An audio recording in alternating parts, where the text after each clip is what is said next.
Hello everyone, it is Monday, November 2nd, and I'm going to flush one of the raccoons that I got in the last video that I did. So, bear with me, I'm putting on an apron. It's amazing how greasy these raccoons are. It's kind of like bear fat. If any of you shot a bear before and cleaned it yourself, there's so much fat on there. Once you start touching it, it starts melting and everything gets full of grease. So hold on here.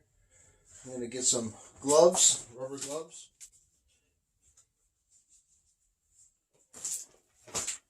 Alright, I spun it out yesterday on Sunday, so I'm going to flip him inside out. Alright, put this over my flushing beam, which is PVC. Alright, get that positioned the way you want it.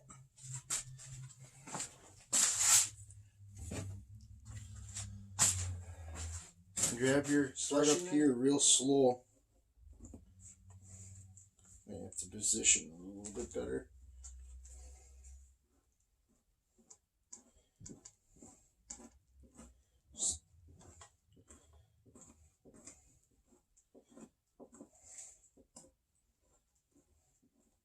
The more experienced guys, they'll just fly through this.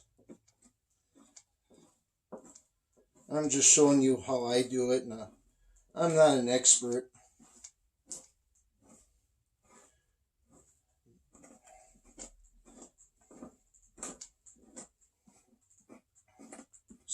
Some guys don't even flush them; they just take them to the buyer's green, meaning like this. If I'm going to do this, I want to do it full circle.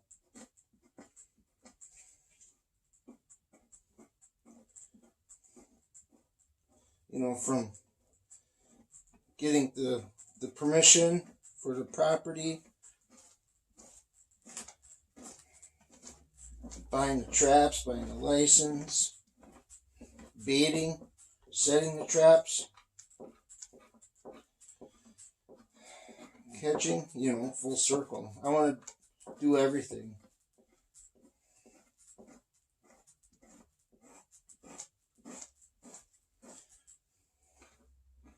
Up by the head is the hardest part.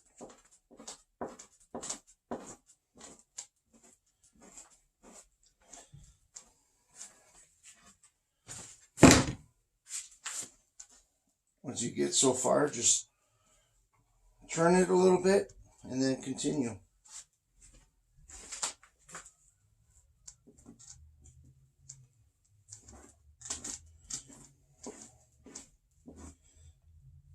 It was kind of cold yesterday. I didn't catch anything today when I checked my traps.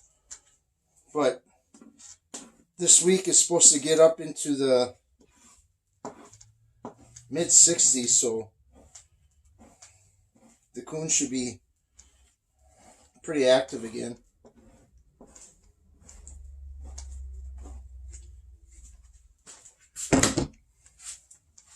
Once it starts getting cold, they tend to hold up a little bit and slow down,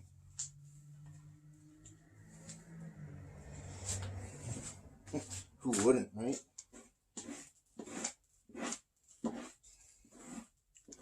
Now it's starting to go a little bit easier, but you got to be careful. When you got a female, there is obviously, for their offspring, there's nipples along the belly. You got to be careful of those. Like right here, I just put a hole in the leg. When you go over the nipples on the belly side, you could tear those open and end up with a hole, which might end up docking you, but I'm pretty sure they just use the the back side of the hide. Like I said, some guys fly through this. I don't. I like taking my time. And when I'm doing this, I have the radio on. I don't have it on now because I'm doing this video. It just, it makes me forget what's going on. No matter what's going on in the news or my life or whatever, all I'm worried about is doing this.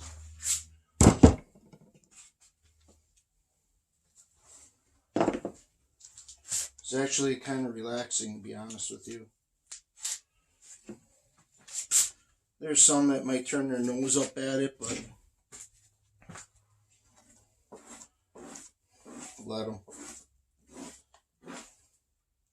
I'm just being honest. Doesn't pay to beat around the bush, right? I don't think this one's going to be too prime. It looks kind of blue compared to the other ones, the other two. Yeah, this one's not really, it's close to being prime, but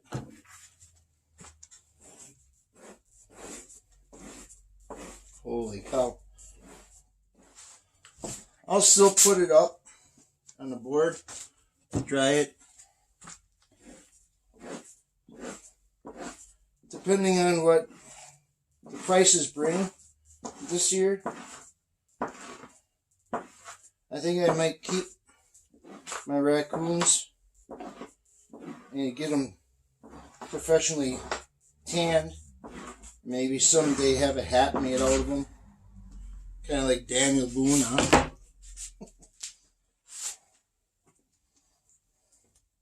It's amazing how much lighter the hide gets without all that fat.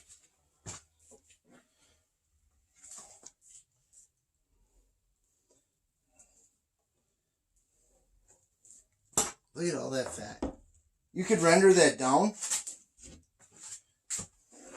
Use it as, I suppose, some kind of a lotion, or use it on your boots for waterproofing.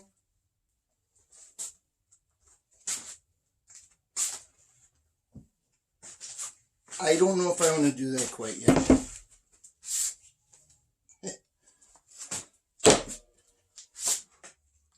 If you really want to watch someone do a really good job at fleshing raccoon or anything, take a look at Coon Creek Outdoors. I watch that guy a lot. That guy is so informational, it's unbelievable. Seems like a really down-to-earth guy.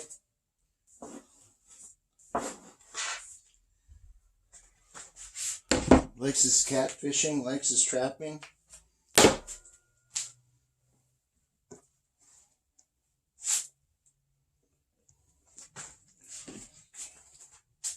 you're ever going to start trapping, get a spring clamp. Just put the clamp back here on top of the flushing beam. It'll help keep the hide where you want it. Otherwise, it's going to slide on you.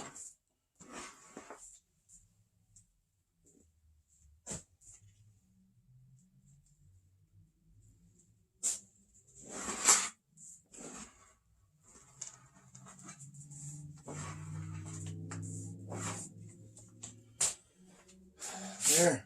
I believe that is it.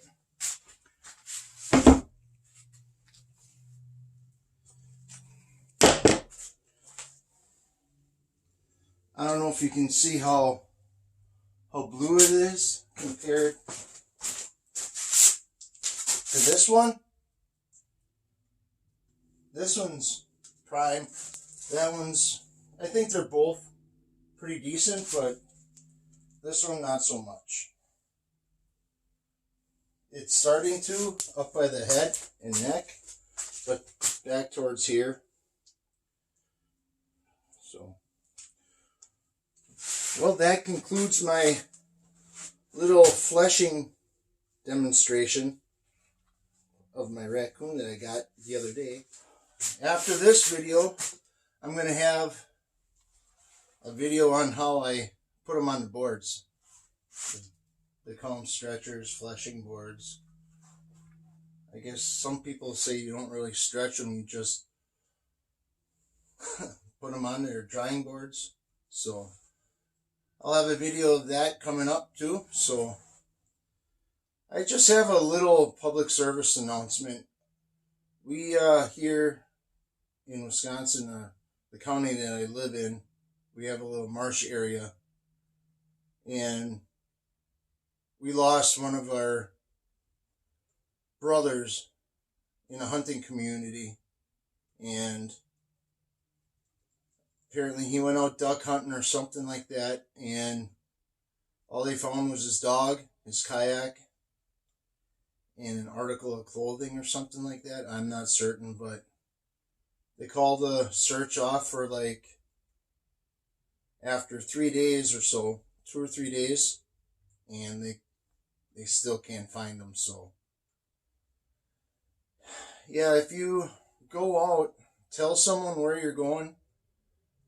Yeah, it's all funny and stuff when you tell your loved ones that I'll be home at dark. Well, be a little bit more specific just for their case, you know. It doesn't pay to make someone worry.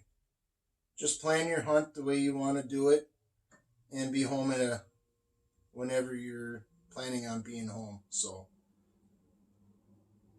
that's my little thing. Just hunt with partners. I know trappers, they kind of do their thing alone. I included, I guess. But like I had in another video, draw a map of where you're going, where you're hunting, and you know, it's good to get away, but it's good to come home too. So enjoy the little things.